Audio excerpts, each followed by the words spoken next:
Hello everyone.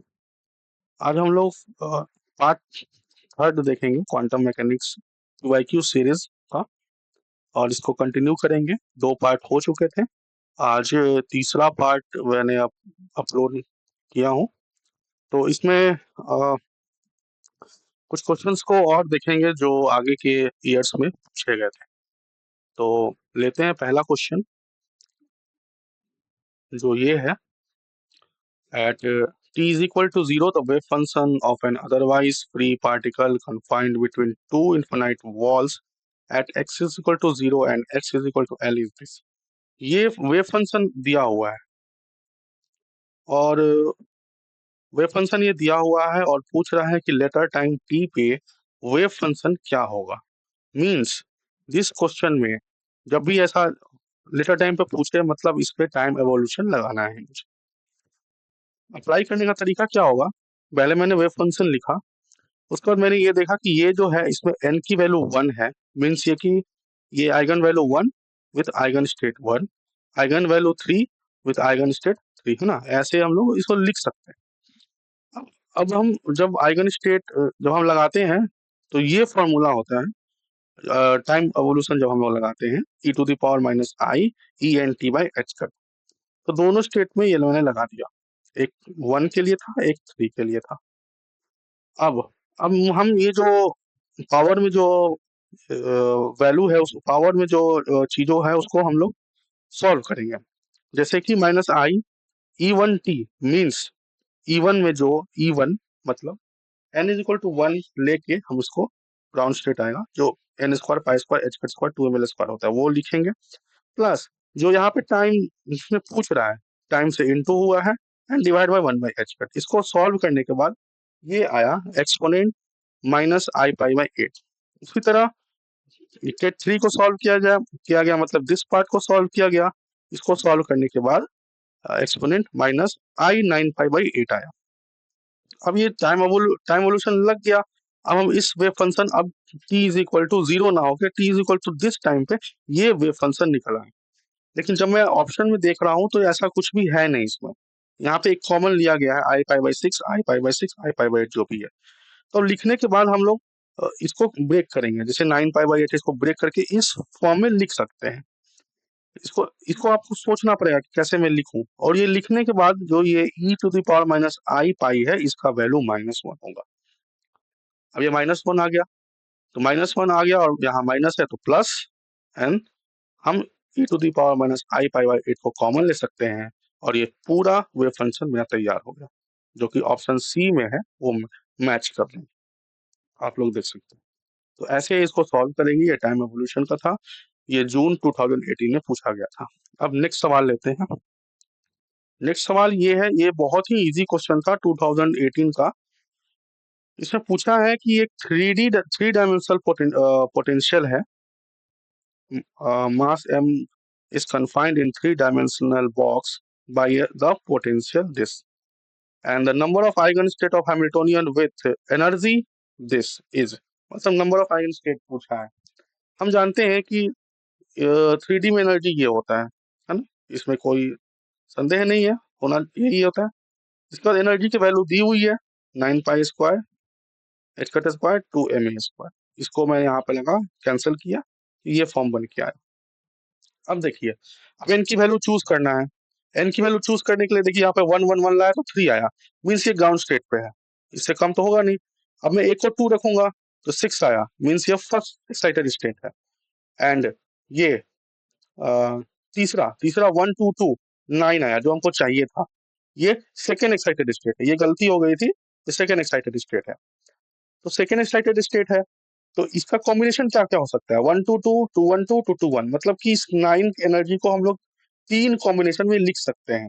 Means इसके 3 eigen state होंगे, जो यहाँ पे ऑप्शन सी में मैच कर रहा है। इसको ऐसे हम लोग सॉल्व कर सकते हैं। अगला क्वेश्चन देखते हैं। अगला क्वेश्चन ये भी इजी है, बस थोड़ा सा दिमाग लगाना है इसमें। इसमें पूछ रहा है कि जो वॉल है ना, वो आपस में क्लोज होते जा रहे हैं, moves very slowly towards each other.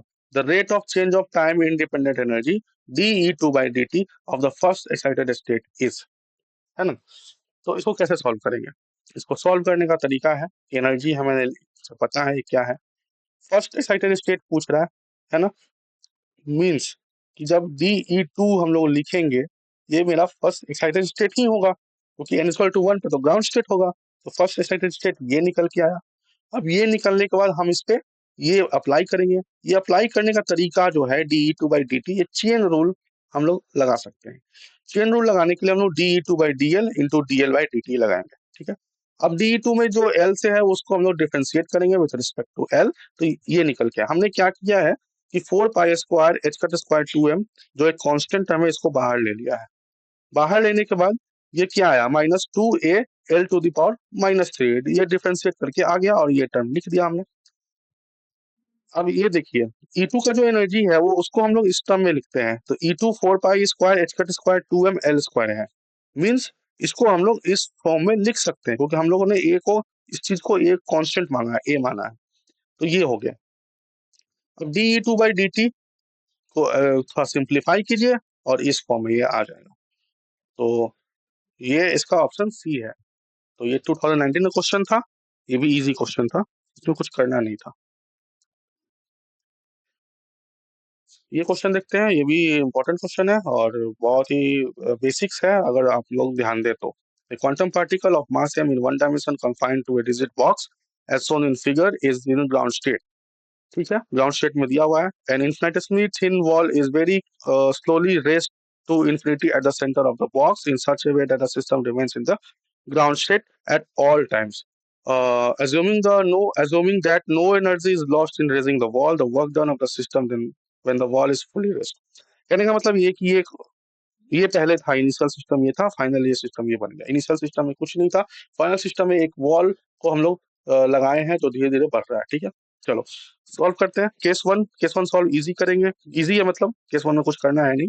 इसको सॉल्व करने का सिंपल फॉर्मूला ये है, लेंथ देखिए 2l है, 2l लगाया और ये निकल के आया है ग्राउंड स्टेट में। अब देखिए जब वॉल लग जाएगा तो पार्टिकल या इसमें होगा या इसमें होगा, दोनों में थोड़ी रह सकता है, एक ही पार्टिकल है तो या इसमें होगा या इसमें होगा। अब इसमें होगा तो बी वैल्यू सेम आएगी, 0 to L लेंथ सेम है, तो इसमें भी सेम आएगी और इसमें भी सेम आएगी, दोनों में सेम आएगी, तो किसी एक में लेके कर लीजिए। तो इसका ग्राउंड स्टेट ये आएगा। अब ये ग्राउंड स्टेट जब दोनों का आ गया, एनर्जी आ गई, अब मुझे वर्क डन पूछ रहा है। तो वर्क डन क्या होता है, initial minus final, sorry final minus initial. ये फाइनल हो गया, ये इनिशियल होगा, इन दोनों को सब्ट्रैक्ट कर दिया, ये वर्क डन निकल के आ गया। ये भी इजी क्वेश्चन था। बस ये ध्यान देना है कि एक पार्टिकल है, पार्टीशन होगा तो वो या तो इस रीजन में होगा या तो इस रीजन में होगा, दोनों में से नहीं रह सकता है ना। इसी पे बहुत स्टूडेंट गड़बड़ कर सकते हैं। ये क्वेश्चन देखते हैं, ये भी बहुत अच्छा क्वेश्चन है। इसमें 3 रीजन डिफाइंड है। इसमें A0 यहाँ पे पोटेंशियल 0 है, यहाँ 0 है और यहाँ पे निगेटिव पोटेंशियल, ठीक है। इसमें क्या करना है मुझे, ये इसको मदद से लेके इस ग्राफ बताना है कौन सा सही है। अब इसमें देखो जो हमारा ये जो स्टेटमेंट दिया है, मास इन एनर्जी ग्रेटर देन 0, जब ग्रेटर देन 0 होगा तो ये क्या होता है, ऑसिलेटरी वेव फंक्शन होता है, ऑलवेज ऑसिलेटरी वेव फंक्शन होता है, ग्रेटर देन 0 है एनर्जी। रीजन 1 और रीजन 2 में पोटेंशियल 0 है, इस यहाँ पे हम लोग देख सकते हैं। हम लोग क्या करेंगे, स्क्रोडिंगर वेव इक्वेशन सॉल्व करेंगे। रीजन 1 में लगाया, ये लगाने का तरीका बहुत ही पार्ट 1 और पार्ट 2 में बहुत बार मैंने इस पर क्वेश्चन किया, इसमें प्रॉब्लम नहीं होना चाहिए। इसको हमने k1² 2me/h², इसको सपोज किया, मान लिया, ये मेरा इक्वेशन बन के आया। हम लोग जानते हैं कि k जो होता है 2π/λ होता है, हमको लैम्डा के टर्म्स में देखना है। Lambda is equal to 2π/k होगा, मींस कि अगर हम k की वैल्यू यहाँ, इस k की वैल्यू यहाँ पुट करें तो जो लैम्डा है वो e पे डायरेक्ट इनवर्सली प्रोपोर्शनल होगा, ठीक है। ये एक पहला रीजन के अलावा सेकेंड रीजन जिसमें पोटेंशियल जो है वो निगेटिव है, यहाँ पे पोटेंशियल निगेटिव है तो E माइनस वी होता है ना, तो प्लस वी हो जाएगा यहाँ पे h²। अब ये इक्वेशन बन के आया। अब इसको सॉल्व करेंगे, इसको मैंने k2 मान लिया, इसमें लेमडा क्या हो रहा है, √E+v, ठीक है। अब यहाँ पे आप देखिए नीचे डिनोमिनेटर में ये कुछ प्लस हो रहा है, मींस कि लेमडा की वैल्यू घट रही है, यहाँ लेमडा की वैल्यू बढ़ रही है, यहाँ पे घट रही है। फिर क्या होगा, थर्ड डिवीजन में फिर यही आ जाएगा। थर्ड डिवीजन में फिर यही आएगा क्योंकि यहाँ भी 0 है। लेकिन यहाँ पोटेंशियल का जो ये हाइट है वो छोटा है, यहाँ पोटेंशियल का हाइट बड़ा है, तो कुछ डिपेंडेंस इनका अलग भी आएगा। अब ऑप्शन में देखेंगे तो पहले ये तो केस हो जाएगा डैम्प का, क्योंकि ये घट रहा है तो डैम्प का केस है। लेकिन पहला ऑसिलेटरी है, तो यहाँ देखिए पहला ऑसिलेटरी, पहला ऑसिलेटरी, पहला ऑसिलेटरी, पहला ऑसिलेटरी, सब जगह है सेम। लेकिन सेकंड में जो है वो डैम्प का केस है, घट रहा है, तो घटने का साइन यहाँ तो है नहीं, तो पहला ये कैंसिल हो गया। यहाँ भी नहीं है, यहाँ यहाँ भी नहीं है, डैम्प का केस है नहीं। यहाँ बढ़ रहा है, ये देखिए, तो ये होगा ही नहीं। और यहाँ देखिए यहाँ घट रहा है, ये देखिए डैम्प है, यहाँ पे घट रहा है, तो ये सीन। और बाद में हमारा फिर से ऑसिलेटरी हो जाएगा depending upon potential and height of potential. Means इसका सबसे सुटेबल जो ऑप्शन होगा वो ऑप्शन सी होगा, जिसको हम लोग इस तरह से चेक कर सकते हैं। ठीक है, अगला अगला क्वेश्चन देखते हैं। हाँ, ये बहुत ही सिंपल क्वेश्चन था, बहुत ही सिंपल। सिंपल क्वेश्चन ये है कि देखिए ये एच दिया हुआ है, इसका वेव फंक्शन भी दिया हुआ है, एक्सपेक्टेशन वैल्यू ऑफ एच निकालना है और वेरिएंस निकालना है। हम जानते हैं मैट्रिक्स का जो हम लोग आइगन वैल्यू निकालते हैं वही आइगन एनर्जी आइगन वैल्यू होती है, वही एनर्जी होती है। यहाँ मैंने निकालने का तरीका बताया है कि देखो वेव फंक्शन जल्दी से निकालना है तो पहले इसका डिटर्मिनेंट निकालिए। डिटर्मिनेंट कितना आ रहा है, 6। तो डिटर्मिनेंट को इस तरह से हम लोग लिख सकते हैं, λ1 into λ2 into λ3 is equal to 6। जो प्रोडक्ट ऑफ आइगन वैल्यू होता है। ट्रेस क्या होता है, sum of eigenvalue. Sum of eigenvalue क्या है, 6। मींस अगर हम लोग 6 को प्राइम फैक्टराइजेशन करें तो कुछ इस वे में तो पुट किया आएगा 2 3 1, और 2 3 1 को जोड़िए, क्या आ रहा है 2 3 1 6, मल्टीप्लाई कीजिए 6। मींस कि हमारा ये कंडीशन सेटिस्फाइड हो रहा है और यही आइगन वैल्यू निकल के आएगी। और आप लोगों को नहीं विश्वास हो रहा है तो आप लोग एक बार ओरिजिनल जो जैसे हम लोग निकालते हैं जो फॉर्मूला से, उससे भी आप लोग चेक कर सकते हैं। ठीक है, ये आइगन वैल्यू निकल के आ गया। हमें निकालना है expectation value of H. Formula होता है probability into EI, sum of probability into EI.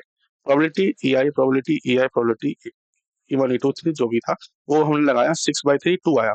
यहाँ पे देख सकते हैं कि नॉर्मलाइज है, 1/√3 तीनों में है, और मॉड का कोफिशिएंट का मॉड का होल स्क्वायर होता है 1/3 इंटू 1/3 प्लस 1/3, ये निकल के आएगा 3/3 1 है, मतलब ये नॉर्मलाइज्ड है, तो ये एक्सपेक्टेशन वैल्यू भी हमारा सही होगा 2।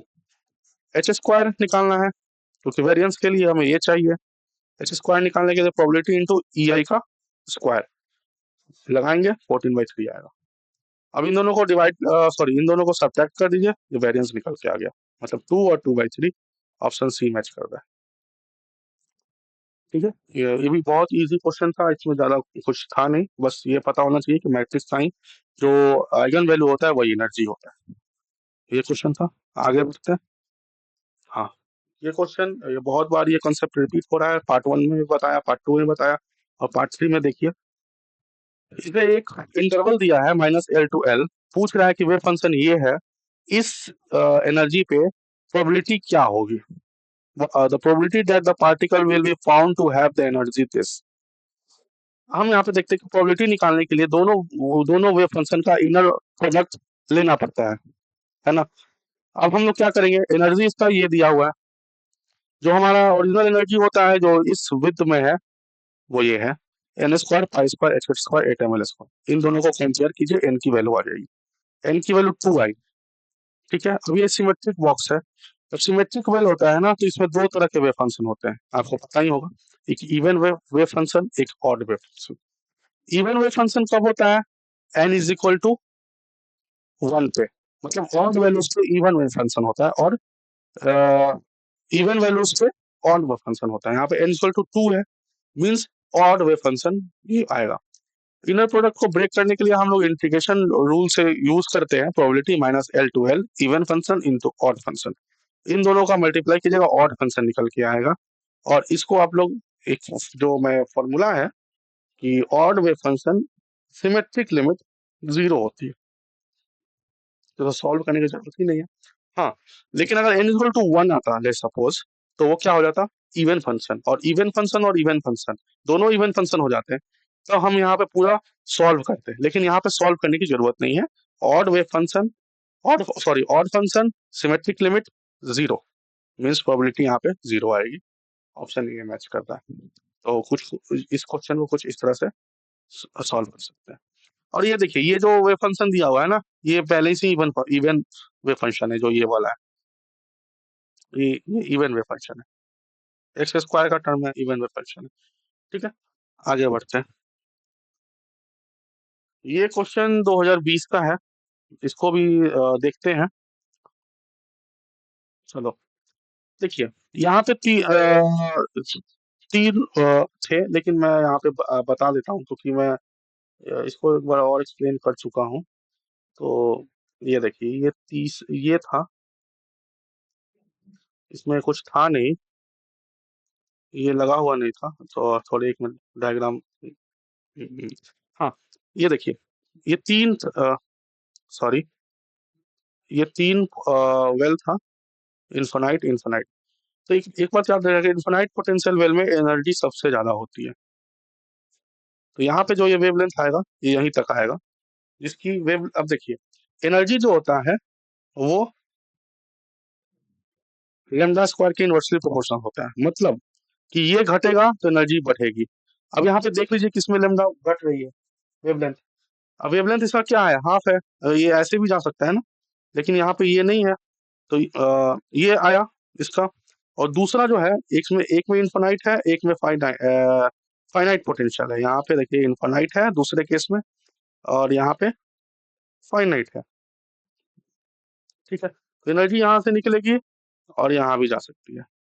ठीक है, इसका वेवलेंथ देखिए, इससे कुछ ज्यादा है तो एनर्जी कम। तीसरा तीसरा में तो दोनों में फाइनाइट पोटेंशियल है, यहाँ पे 2v0, यहाँ v0, तो वेवलेंथ ऐसे जाएगी। तो ये तो बेसिक ट्रिक है, ट्रिक बोल रहा हूँ, ये तो बेसिक फॉर्मूला है कि जिसका इनफाइनाइट पोटेंशियल वेल होता है उसका एनर्जी सबसे ज्यादा होती है। तो ईसी तो सबसे बड़ा है। यहाँ देखिए, यहाँ पे ईसी कम कर दिया, सबसे कम, यहाँ भी सबसे कम, यहाँ एक से कम है, यहाँ सबसे ज्यादा है, तो यही ऑप्शन होगा। लेकिन यहाँ पे देखिए, ए से कम बोल रहा है, ए से ज्यादा बोल रहा है, बी से कम, बी से तो कम होगा ही नहीं। यहाँ पे देखिए, बी से तो कम होगा ही नहीं, क्योंकि इससे तो वेवलेंथ इसका सबसे कम है, और जिसका वेवलेंथ कम उसका एनर्जी ज्यादा, तो ऑप्शन ए मैच कर रहा है। तो कुछ ये सवाल थे जो आज मैं लेके आया आप लोग के। अब देखिए, अगला जो होगा, अगला पार्ट बनाऊंगा, वो 2025 तक मुझे कवर करना है, सारे 1D बॉक्स और जो भी चैप्टर्स है। तो ये पार्ट थर्ड था। बाकी जो क्वेश्चन है यहाँ पे मैं सॉल्व करके लाता हूँ, आप उसे घर पे जाके सॉल्व कीजिए। जो ट्रिक बता रहा हूँ, जो अ, आगे जो प्रीवियस दो वीडियोस में बताया, उसको ध्यान से देखिए। तो बहुत सारी चीजें हैं, जब आप खुद से सॉल्व कीजिएगा ना, तो आपको ट्रिक बनाने की जरूरत नहीं पड़ेगी, ट्रिक पूछने की जरूरत नहीं है, आप खुद पे खुद ट्रिक बना लीजिएगा। तो ये था हमारा आज का क्लास, ट्रिक बनाना है, आप सॉल्व कीजिए सारे क्वेश्चन को, और कोशिश कीजिए कि जो सिमिलर हो रहे हैं उसको लिख के रख लो, जो सिमिलर हो रहे हैं वो लिख के रख लो, वही आपका ट्रिक है। और कुछ यहाँ पे मैजिकल टर्म्स नहीं आने वाला है, अब वो खुद से सॉल्व कीजिए, खुद ट्रिक बन के आएगा। पहले आपको सॉल्व करना पड़ेगा, यहाँ तो मैं सॉल्व करके लाता हूँ और फिर एक्सप्लेन करता हूँ। किसी दिन हो सकता है कुछ ही वीडियो में डायरेक्ट सॉल्व करूँ। ठीक है, तब तक के लिए पढ़ते रहिए, क्वेश्चन सॉल्व करते रहिए। मिलते हैं नेक्स्ट वीडियो में।